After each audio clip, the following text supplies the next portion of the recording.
Bem-vindos a bordo, meus amigos e minhas amigas. Eu sou o Eduardo. E eu sou o Leonardo e você está no canal A Deriva nas Ideias. Derivando, tomando um cafezinho, curtindo, comentando, se inscrevendo no canal. E compartilhando também. E hoje a gente vai falar de política. Política brasileira.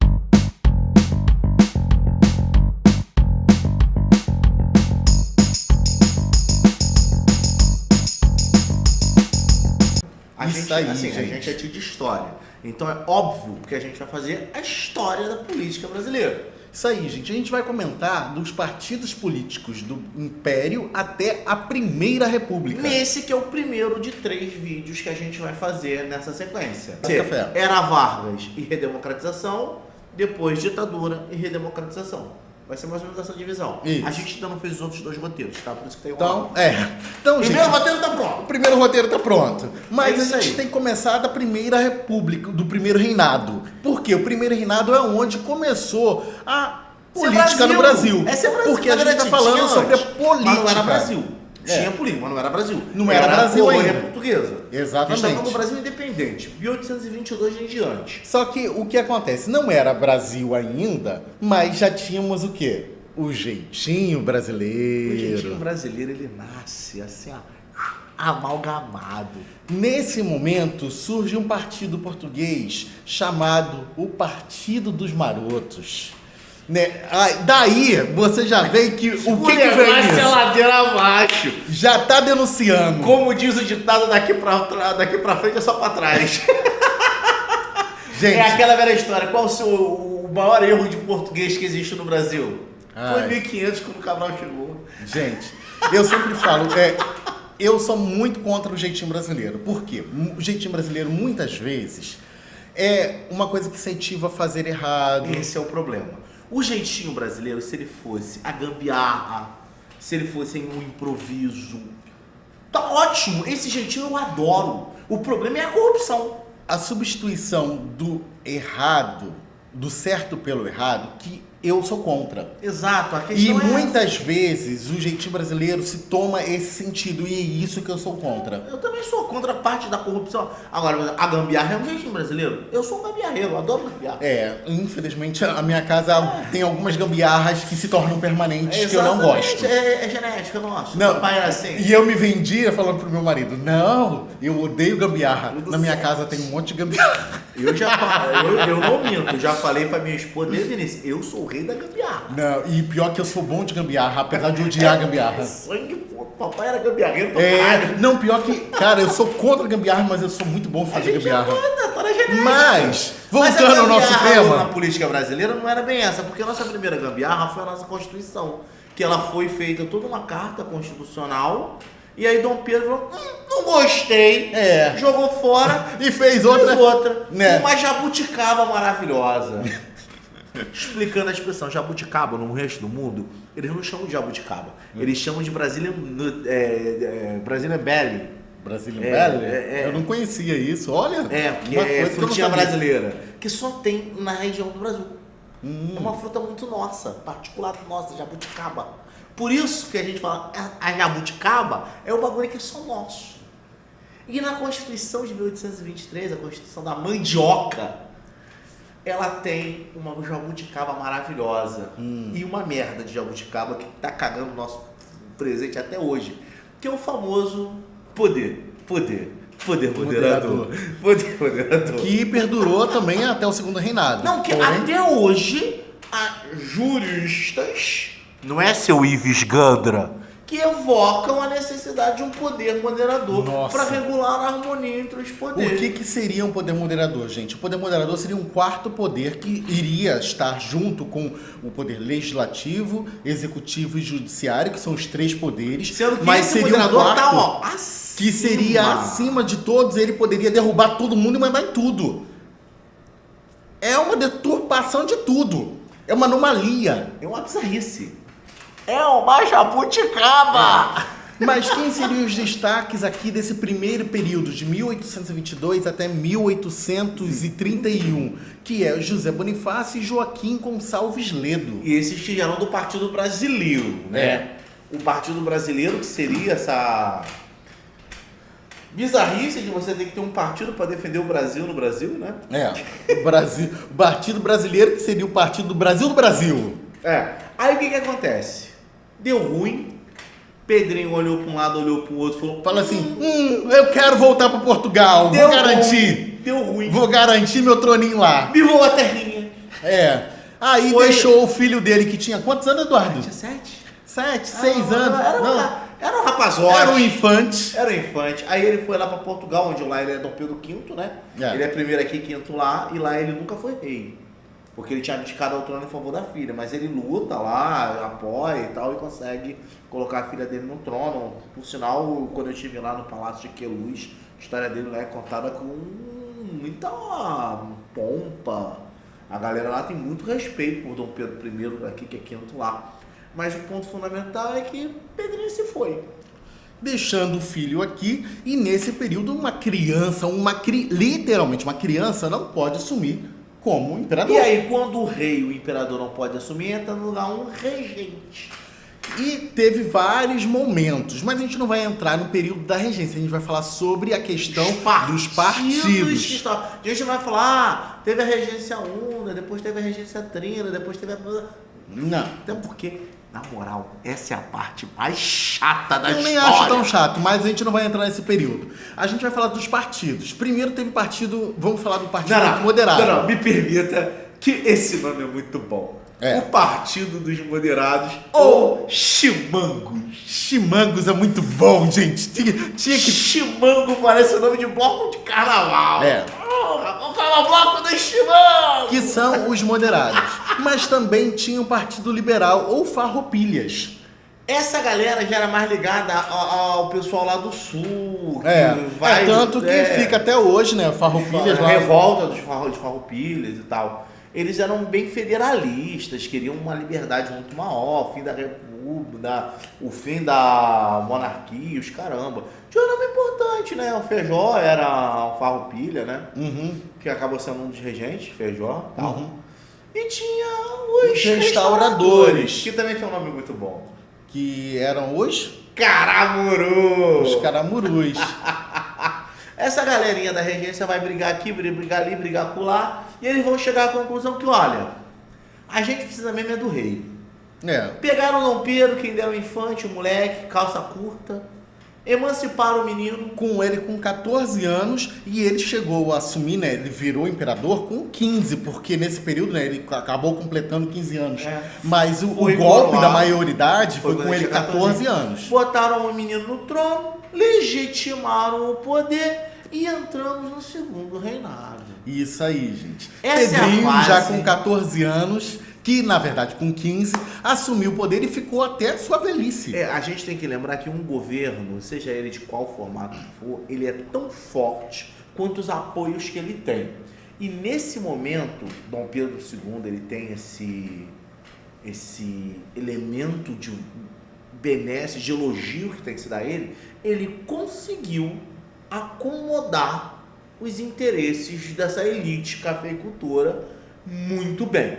Ele conseguiu pegar essa galera, sentar todo mundo na mesa e organizar eles numa dinâmica. Porque Dom Pedro era um político, ele agradava todo mundo. Ele fazia era um homem muito erudito. Ele falava algumas línguas. Algumas? O maluco falava tudo. Era um poliglota. Falava português, inglês, francês, latim, italiano. Era um homem das ciências, gostava muito de ler. Era um mecenas das artes, das ciências.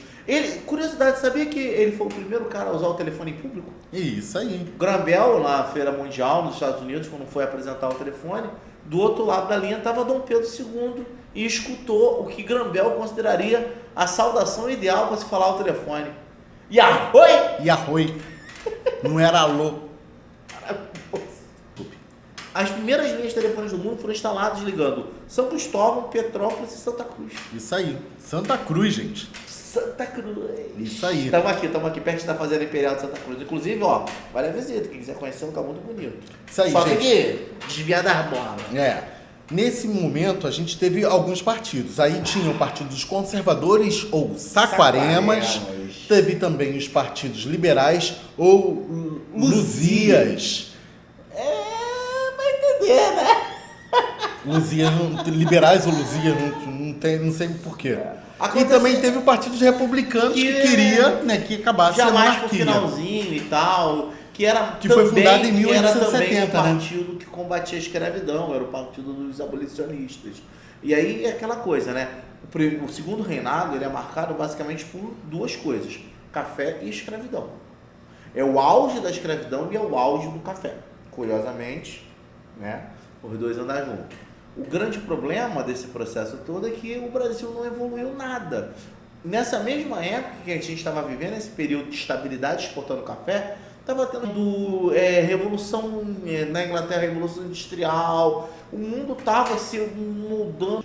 Eram as revoluções, a Primavera dos Povos, a Revolução de 1848, tá? Vocês não podem esquecer que o mundo, ele Exatamente, é uma máquina. Que tudo as acontece tudo ao revoluções de mesmo 48, tempo. elas estão a reboque, né? O fim do napoleonismo, né? Mas você tem esse processo, o mundo estava mudando. E o Brasil estava aqui de boinha, vendendo café, comprando, sem se industrializar, pagamos o preço até hoje. E aí, quando a Inglaterra pressionou muito, o Brasil aboliu a escravidão a contragosto da elite. Muito a contragosto. Porque você acha que a Princesa Isabel fez isso porque queria? Não. Ela podia, no íntimo dela, podia até concordar ou não concordar, isso pouco importa. Ela, enquanto representante política, ela não teve escolha. A Inglaterra pressionou no nível que tinha que fazer a abolição. Ou abolia. E aí, quando se aboliu, a elite cafeira, que estava lá toda acomodada apoiando o imperador, tirou o apoio. E aí, eles foram para onde? Vamos para os republicanos. Não, eles foram para os militares. Isso aí. E os militares, eles eram positivistas. E aí, eles tentaram botar uma ditadura que a gente chama de República da Espada. Isso aí, gente. Por quê? Nesse momento, a espada era o símbolo do exército. E por esse motivo, virou República da Espada.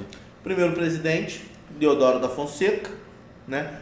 Tem um caos muito curioso, eu acho muito engraçado, Deodoro. Deodoro estava cotado para ministro da Guerra de Dom Pedro, inclusive ele era amigo próximo de Dom Pedro II. Uhum. Aí ele saiu, né, do Rio de Janeiro para cortejar uma viúva lá no Rio Grande do Sul.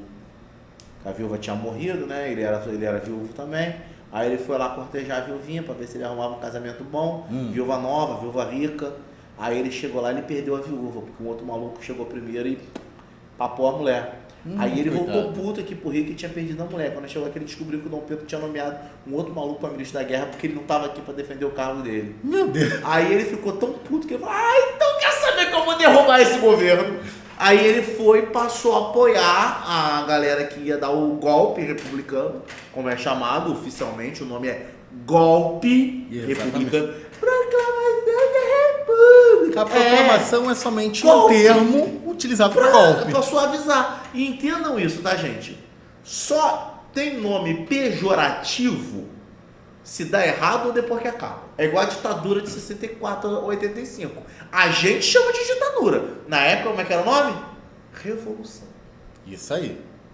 Esse que é o grande ponto. Assim como o golpe que a gente teve aqui no Brasil recentemente, é golpe, foi tentativa de golpe, foi golpe republicano.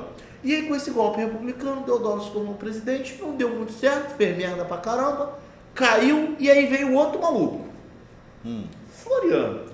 O Florianinho Peixoto. O Marechal de Ferro. Isso aí, ele veio com a mão de ferro, literalmente. Mano, na moral, esse cara, ele era brabo.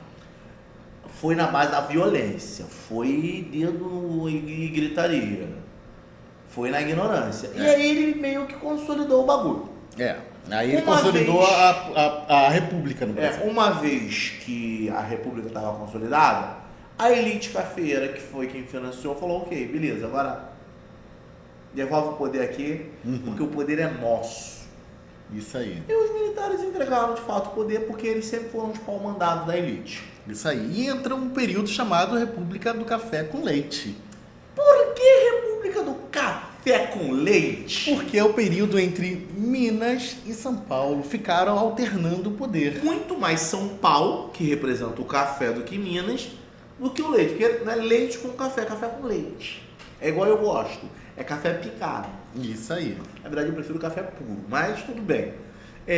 Nesse momento, a gente tem vamos botar aqui. O lance era coronelismo. O que era o coronelismo? Era um sistema político de toma lá da cá institucionalizado. você tinha os poderes locais, que na base da troca de favor mantinham os poderes estaduais, que na base da troca de favor mantinham os poderes nacionais. Então você tinha uma sequência de troca de favores que mantinha os coronéis com seus poderes nos rincões do Brasil, e eram esses coronéis que controlavam a política local. Eles que controlavam a eleição. Então eles decidiam quem votava em quem. E aí, na base da troca de favores, eles iam elegendo sempre a mesma galera. Na verdade, quem ganhava sempre quem era mais corrupto, quem conseguia roubar melhor. E o Partido Republicano Paulista era muito bom. E o outro partido era o Republicano Mineiro. Olha que coincidência. Tinha mais algum partido? Tinha o PCB, que surgiu em 1922. Partido Comunista do Brasil. Mas não teve uma vida muito longa. Não teve. Porque isso é um grande lance, né? Se tem uma regra no Brasil, é que a galera tem medo de comunista. Sempre teve. É. Então, gente, esse é o nosso primeiro vídeo, né? Ele não vai ser algo tão longo, porque... Não, e nem lembrando, a gente não tá dando todas as informações. Isso aqui é só um recorte. panorama. Só um A recortezinho. gente pretende fazer um outro vídeo, né, que eu tô preparando com calma, onde a gente vai falar de história dos partidos políticos no Brasil. Aí a gente vai falar em partidos políticos. Hoje a gente está falando de períodos da história política do Brasil. Recortes políticos. Se você quiser estudar isso com mais calma, puxa, tem uma bibliografia maravilhosa, longa para você estudar. Pode pesquisar, é coisa boa. Ó, por exemplo, Coronelismo e Chá de Volta, bom pra caramba pra ler. Eu li quando eu tava no ensino médio, qualquer um não consegue ler, de boinha. Tem os especializados, José Murilo, ó. Delicinha. E a Revolta Bacina, do Sevicenco, Corpos Insanos e Mentes Rebeldes, também sobre o período político brasileiro importante, do Rio de Janeiro. Vários livros, assim, vários trabalhos que você pode ler. E qualquer livro didático é melhor do que nada, né? É verdade. Mas uma coisa muito importante é comentar, curtir, compartilhar. E se inscrever no canal. Lembrando, estamos com a meta, o que a gente quer pelo menos 300 visualizações e quantos likes? 100? Por aí. 100 tá bom, gosto assim. Isso aí, a gente gente. tá começando, 100 tá bom. Tá bom. Daqui a pouco a gente começa a pedir 1000. Isso aí, gente. Então, até o próximo vídeo, gente. Bate meta e até o próximo. Valeu. Tchau. Tchau.